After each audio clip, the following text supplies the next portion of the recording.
বারবার আমি এই প্রশ্নটা করছি, আমি যেটা বলে শুরু করেছিলাম, এক ফোঁটা রক্ত ঝরুক সেটা হতে দেওয়া যাবে না।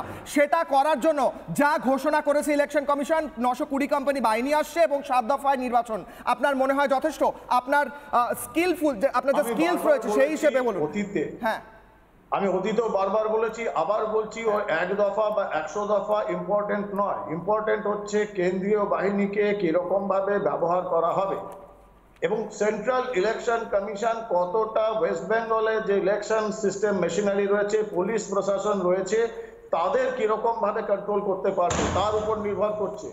10 দফা বা 10,000 কোম্পানি আসলে হবে না, কারণ পশ্চিমবঙ্গে পুলিশ প্রশাসন সম্পূর্ণভাবে দলদাস হয়ে গেছে। দুর্বৃত্তদের যে সরকার চলছে তাদের দুর্বৃত্তায়ন প্রশাসন পুলিশও হয়ে গেছে।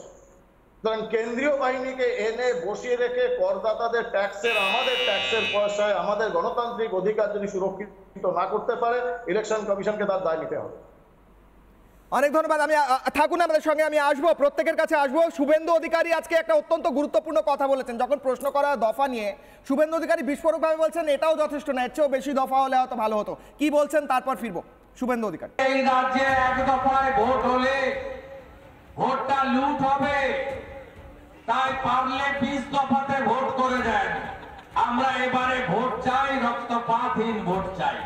উত্তরপ্রদেশ থেকে শুরু করে শেষ ছত্তিশগড়, রাজস্থান, মধ্যপ্রদেশ, তেলেঙ্গানা, মিজোরাম, একটা রাজ্যেও পোস্টপোল ভায়োলেন্স মানে নির্বাচন চলাকালীন বা নির্বাচন শেষ হওয়ার পরে কোন রাজ্যে সংঘর্ষ হয়নি। এই রাজ্যে 21-এর নির্বাচনের পরে 57 জন ভারতীয় জনতা পার্টির কার্যকর্তা খুন হয়েছে এই জঙ্গি জল্লাদদের পার্টির হাতে। সৌরভপ্রিয় বাবু, দীপাঞ্জন বাবুর মতো মানুষ যারা সিকিউরিটি নিয়ে বহুদিন কাজ করেছেন, তারা বলছেন যে কেন্দ্রীয় বাহিনী আসা প্রয়োজন। এছাড়া শুভেন্দু অধিকারী এক্ষুনি বললেন যে আরও বেশি 20 দফা হলে হয়তো ভালো হতো। উত্তরপ্রদেশে 80টা আসন, সেখানে 256 বাহিনী কেন্দ্রীয় বাহিনী কোম্পানি কেন্দ্রীয় বাহিনী চেয়েছে কমিশন, সেখানেও একই দফায় ভোট হচ্ছে আমাদের এখানে যা হচ্ছে। আপনার মনে হয় যে শুভেন্দু অধিকারী যা বলছেন সেটা জাস্টিফাইড, নাকি 1 দফা যথেষ্ট? আবারও জিজ্ঞেস করছি। দেখুন, দীপাঞ্জন বাবু একজন এনএসজি প্রাক্তন কর্তা ছিলেন, তিনি তার মত প্রকাশ করেছেন, তার মতকে আমি সম্মান জানাই। একদম তাই, আমার পক্ষে যাক আর না যাক, তার মতকে আমি সম্মান জানাই। কিন্তু দ্বিতীয় কথা, শুভেন্দু অধিকারীর যে বক্তব্য, আমি এইটুকুনি বলছি, 1 দফা হোক, 5 দফা হোক, 7 দফা হোক, এই ভোট চলে যাওয়ার পরে আর কাউকে কিছু করা হোক না হোক, শুভেন্দু অধিকারীর দফার কিন্তু রফা করবে এই বাংলার মানুষ গণতান্ত্রিক ভাবে। এটা চ্যালেঞ্জ করে। কি বুঝলাম না, আরেকবার। শুভেন্দু অধিকারীর দফার রফা করে দেবে। কে করবে? বাংলার মানুষ। কিভাবে? দৌড়ে কুল পাবে না, গণতান্ত্রিক ভাবে। গণতান্ত্রিক ভাবে এই অসভ্য লোকটা দৌড়ে কুল পাবে না, গণতান্ত্রিক ভাবে দফার রফা করে দেওয়া হবে এই শুভেন্দু অধিকারী। এর থেকে বেশি কিছু উত্তর। রাজস্বী বাবু দ্রুত। সিঙ্গেল ডিজিটে নেমে আসবে তৃণমূল, আমি জানি না কি কোন দফা রফা করবে, কার কোন দফা রফা করবে। আগে দাঁড়িয়ে পরিষ্কার বলুক, আগে দাঁড়িয়ে বলুক প্রত্যেকটা জেলায় জেলায় পাড়ায় পাড়ায় যে শাহজাহান শেখেদেরকে তৈরি করে রেখেছে সৌরভ দা, এই যে বিধান বিশ্বাস, শাহজাহান, জিয়াউল রহমান, এই সমস্ত যে তৈরি হয়ে আছে এদের বিরুদ্ধে কি অ্যাকশন নেবে আগে সেই কথা বলুন। আজকে মমতা, আরে আমাদের তো 24-এ 24 থেকে কাউন্টিং শুরু হবে, 24-এ 24 থেকে কাউন্টিং শুরু হবে। দফারফা হবে কি মনে করেন? অধিকারীর দফারফা, বিজেপির দফারফা করার মতন এত ক্ষমতা মমতা ব্যানার্জির নেই। এমনি তো মমতা ব্যানার্জির মুখ শুকিয়ে গেছে, পেছন থেকে ধাক্কাটা কে মেরেছে সেটা এখনো আমরা জানতে পারিনি। আগে তার জবাব তৃণমূল দিক। ডাক্তার বলেছে পেছন থেকে ধাক্কা মেরেছে, ওখানে ছিল কে? ভাইপো ছিল। আগে তার জবাব দিক, তারপরে বাকি কথা শুনবো। নিজেদের আগে সামলা। বারবার আমি এই প্রশ্নটা করছি, আমি যেটা বলে শুরু করেছিলাম, 1 ফোঁটা রক্ত ঝরুক সেটা হতে দেওয়া যাবে না। সেটা করার জন্য যা ঘোষণা করেছে ইলেকশন কমিশন, 920 কোম্পানি বাহিনী আসছে এবং 7 দফায় নির্বাচন, আপনার মনে হয় যথেষ্ট? আপনার স্কিলফুল, আপনার যে স্কিলস রয়েছে সেই হিসেবে বলুন।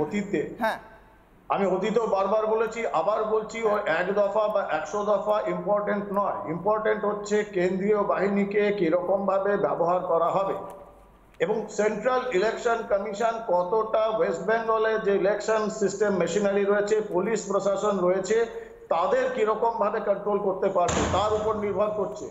10 দফা বা 10,000 কোম্পানি আসলে হবে না, কারণ পশ্চিমবঙ্গে পুলিশ প্রশাসন সম্পূর্ণভাবে দলদাস হয়ে গেছে। দুর্বৃত্তদের যে সরকার চলছে তাদের দুর্বৃত্তায়ন প্রশাসন পুলিশও হয়ে গেছে। সুতরাং কেন্দ্রীয় বাহিনীকে এনে বসিয়ে রেখে করদাতাদের ট্যাক্সের, আমাদের ট্যাক্সের পয়সায় আমাদের গণতান্ত্রিক অধিকার যদি সুরক্ষিত না করতে পারে, ইলেকশন কমিশনকে তার দায় নিতে হবে। অনেক ধন্যবাদ। আমি থাকুন আমাদের সঙ্গে, আমি আসবো, প্রত্যেকের কাছে আসবো। শুভেন্দু অধিকারী আজকে একটা অত্যন্ত গুরুত্বপূর্ণ কথা বলেছেন। যখন প্রশ্ন করা দফা নিয়ে শুভেন্দু অধিকারী বিস্ফোরকভাবে বলছেন এটাও যথেষ্ট না, এর চেয়েও বেশি দফা হলে হয়তো ভালো হতো। কি বলছেন তারপর ফিরবো। শুভেন্দু অধিকারী, এই রাজ্যে এক দফায় ভোট হলে ভোটটা লুট হবে, তাই পারলে 20 দফাতে ভোট করে দেন। আমরা এবারে ভোট চাই, রক্তপাতহীন ভোট চাই।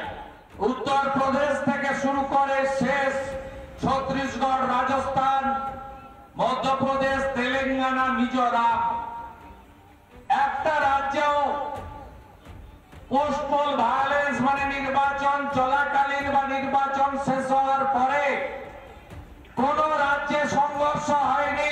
এই রাজ্যে 21-এর নির্বাচনের পরে 57 জন ভারতীয় জনতা পার্টির কার্যকর্তা খুন হয়েছে এই জঙ্গি জল্লাদদের পার্টির হাতে।